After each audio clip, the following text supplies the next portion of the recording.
سارة طالبة جامعية تعاني من قلة التركيز ودوامة ضغط الدراسة.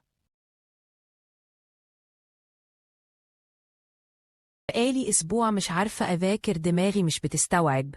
سارة ماشية في شارع بتلاحظ كافيه أنيق، لافتة مكتوب عليها Toxic Coffee that powers your mind. بتقف قدامه لحظة وبعدين تقرر تدخل.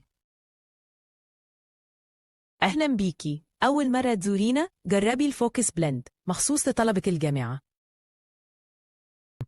سارة تمسك الفنجان تشرب أول رشفة، المكان حواليها يبطأ، خيال داخل عقل سارة، أفكارها تبدأ ترتب نفسها، الكتب بتتفتح لوحدها، العناصر بتجري في مخيلتها، عقلها بيشتغل وكأنها في عالم موازي من التركيز والإلهام.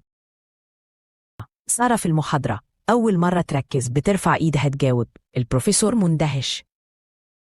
سارة بقى بينها وبين توكسيك ارتباط حقيقي، لأن توكسيك مش مجرد كافيه، توكسيك معمول مخصوص عشان يخرج جميع الأفكار التوكسيك اللي هتغير حياتك. توكسيك، المكان اللي فيه بيطلع منك أحسن ما فيك. العنوان تيفولي دوم هيليوبوليس.